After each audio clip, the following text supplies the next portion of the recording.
তো Naruto ইউনিভার্সে jutsu শুধুমাত্র একটা টেকনিকই না, এটি যেকোনো শিনোবি তার পাওয়ার, তার দক্ষতা এবং তার ক্রিয়েটিভিটিকে রিফ্লেক্ট করে। যেকোনো শিনোবি প্রাথমিক পর্যায়ে তাদের ক্লোন টেকনিক থেকে শুরু করে এবং তারপরে তারা আস্তে আস্তে প্র্যাকটিসের মাধ্যমে আরো কমপ্লেক্স জুৎসুতে এন্টার করে। তো এই জুৎসুগুলোর মধ্যে সব থেকে শক্তিশালী কোনগুলো? তো আজকে আমরা নারুটো ইউনিভার্সের মধ্যে ঢুকবো এবং খুঁজে বের করব সব থেকে পাওয়ারফুল বা শক্তিশালী জুৎসু কোনগুলো। তো ফার্স্টে আমরা শুরু করার আগে নারুটো ইউনিভার্সের জুৎসুগুলোর বিষয়ে একটা ছোট ধারণা নিয়ে নিই। তো আমরা সবাই জানি নারুটো ইউনিভার্সের মধ্যে সেনজুৎসু, গেনজুৎসু, তাইজুৎসু, ফরবিডেন কেনজুৎসু এবং সেনজুৎসু এই টাইপের জুৎসুগুলো আছে এবং এই প্রত্যেকটা টেকনিকই অনেক মার্ভেলিয়াস। এগুলো চাকরা কন্ট্রোল করে ইউজ করতে হয় এবং কোনো সময় অনেক শিনোবির এগুলো ইউজ করার জন্য প্রাণেরও ঝুঁকি পড়ে। বাট কি কারণে এই জুৎসুগুলোকে সব থেকে শক্তিশালী বলা হয়? এই জুৎসুগুলো যে destructive capability, versatility, strategic value, legacy এবং নারুটো ওয়ার্ল্ডে যে ইম্প্যাক্টগুলো ফেলে সেগুলোর জন্যই এগুলোকে পাওয়ারফুল জুৎসু হিসেবে ধরা হয়। তো এখন জানা যাক এই জুৎসুগুলো ব্যবহার করে কারা কারা।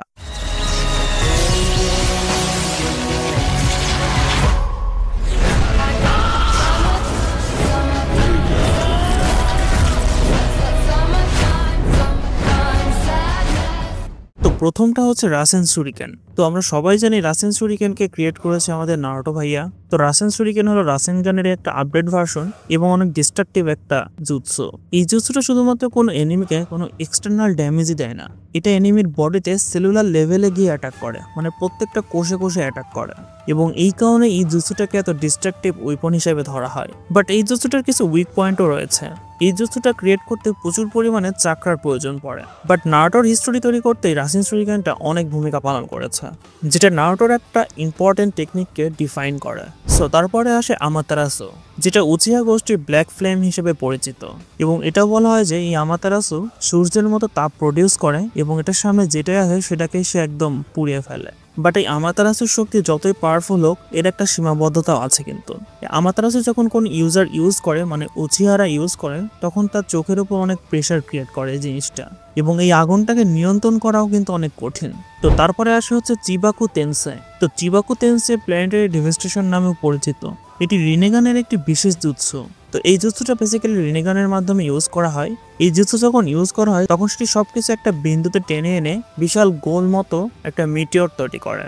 এই জুৎসুটি নাগাতো, মাদারা এবং হাগরোমো ব্যবহার করেছে এবং এই জুৎসু আসলে একটা ডিভাইন লেভেলের জুৎসু।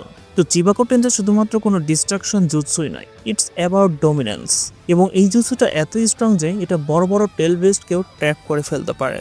বাট কখনো এই জুৎসুটা ব্যাটেলে অনেক ব্যাড ইম্প্যাক্টও ফেলতে পারে। মানে এত বড় একটা জুৎসু কন্ট্রোল করে ইউজ করা কিন্তু চারটেখানি কথা না। তো তারপরে আসা হচ্ছে কামোই।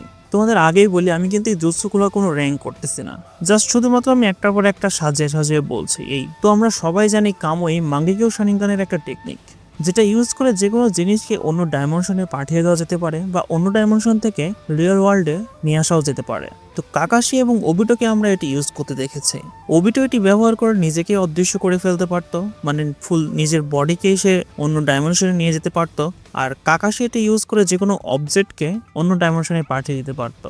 তো এইসব জুৎসুর বিষয়ে আমি ডিটেলসে তোমাদের সাথে ডিসকাস করে রেখেছি।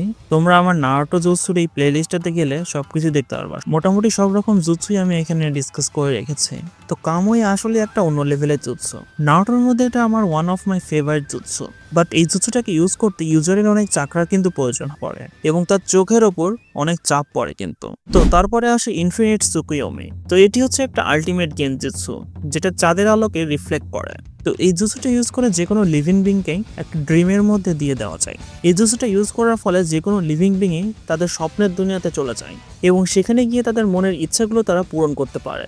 এটা কিন্তু অনেক পাওয়ারফুল একটা জুৎসু। তো নারুটো অ্যানিমের লাস্টের দিকে আমরা মাদারাকে এটা ইউজ করতে দেখেছিলাম এবং যার ফলে সব শিনোবিরাই তাদের নিজেদের ড্রিমে চলে গিয়েছিল এবং এই জুৎসুটাকে রিলিজ করতে অনেক পরিকল্পনা এবং অনেক শক্তির কিন্তু প্রয়োজন পড়ে এবং 1-1 কম্ব্যাটে এটি ব্যবহার করা প্রায় অসম্ভব। তো তারপরে আসা হচ্ছে ট্রুথ সিকিং অর্বস।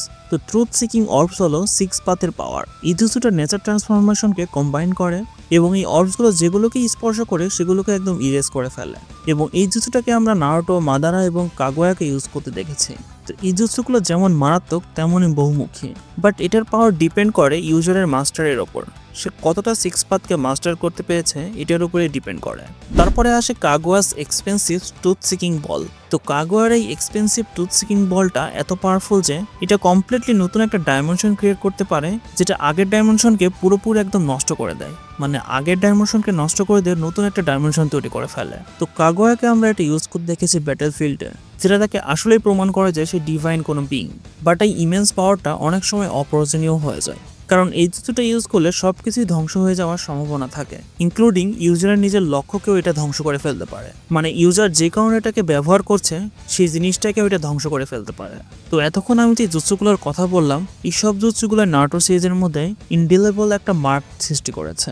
বাট যখন কথা আসে র পাওয়ারের, মানে ইমেন্স পাওয়ারের এবং ইউনিভার্সাল ইম্প্যাক্টের, তখন ইনফিনিট সুকুয়েমি এবং কাগুয়ার এক্সপেন্সিভ টুথ সিকিং বল এই দুইটা জুৎসুর কথাই উঠে আসে, যেগুলো মোস্ট পাওয়ারফুল একটা জুৎসুর মধ্যে অন্যতম। যে জুৎসুটি পুরো রিয়েলিটিকেই চেঞ্জ করে ফেলে, এমনকি এটার অস্তিত্বকেই চেঞ্জ করে দিতে পারে। So powerful jutsu are not just a tool, এগুলো একটি সিম্বল, অ্যাম্বিশন, স্ট্র্যাটেজি এবং স্যাক্রিফাইসকে রিপ্রেজেন্ট করে। ওয়েদার এটা নারুটোর ডিটারমিনেশন, সাসকের প্রিসিশন অ্যান্ড মাদারার ডমিনেন্স, প্রত্যেকটা টেকনিকের পেছনে রয়েছে আলাদা আলাদা স্টোরি। সো তোমাদের মধ্যে সবথেকে শক্তিশালী জুৎসু কোনটি সেটি আমাকে কমেন্টের মাধ্যমে অবশ্যই জানিয়ে দিবা। এবং এই টাইপে যদি তোমরা ভিডিও আরও চাও তাহলে সেটাও আমাকে কমেন্টের মাধ্যমে অবশ্যই জানিয়ে দিবা। এবং ভিডিওটি যদি ভালো লাগে থাকে অবশ্যই ভিডিওতে লাইক করে দেবা এবং চ্যানেলকে সাবস্ক্রাইব করে দেবা। সো দেখা হচ্ছে নতুন কোনো ভিডিও নিয়ে। Till then, tata, bye by.